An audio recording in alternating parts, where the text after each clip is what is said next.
are ones that we didn't think we didn't fathom were possible.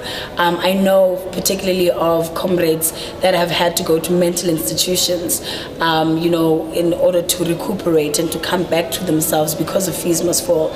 I've had a personal friend who's actually still at the moment, at a psychiatric ward at the moment because of Fees Must Fall and the anxiety that she experiences.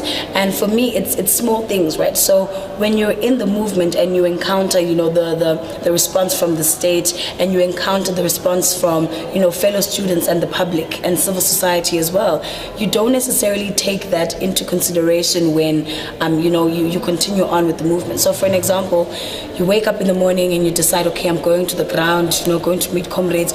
You get to comrades, and comrades themselves to some degree are violent, not necessarily physically but emotionally.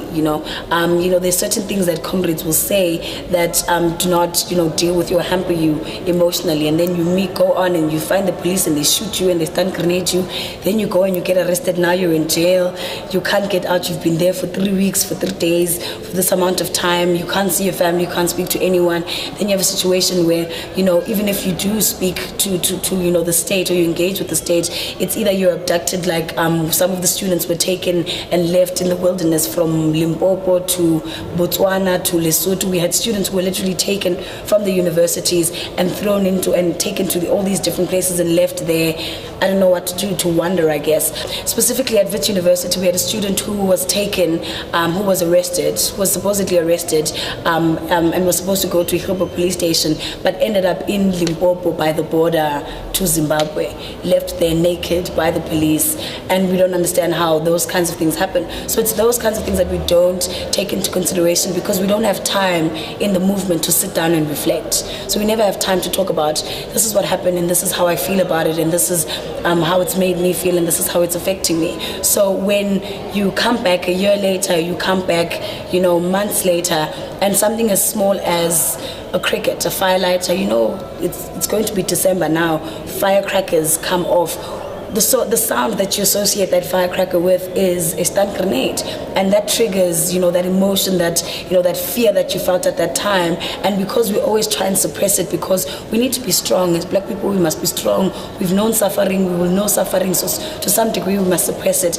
That on its own builds up and it topples over. You have a situation where we have to now go to mental institutions. You have a situation where we have mental breakdowns while we're writing exams because someone dropped a pen, and that pen sounded like a police officer, drawing their gun. It's those things that unfortunately have come into play.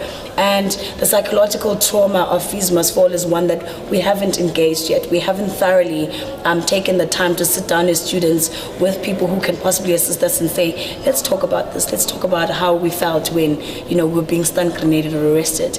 And unfortunately, what that is doing is it's creating a very angry, it's creating a very violent, it's creating a very resistant individual and citizen in this country to say, you know what, I've been abused to this extent, I've been emotionally scarred, I'm going to do the same thing to someone else. And it's going to be a mechanism, unfortunately, that I foresee being perpetrated within society, especially amongst us students. And it's happened at the moment. At Wits University now, we have a case of 5 students who are going through a disciplinary hearing because out of nowhere in an exam, after a student had been talking, unfortunately, they literally got up and started throwing their chairs and tables at that student. The inner psychological issues that we've bottled up, that anything as simple as a student talking in an exam becomes a trigger and you feel the need to want to respond physically. And that has become the norm at the moment, and that's become the culture also nationally.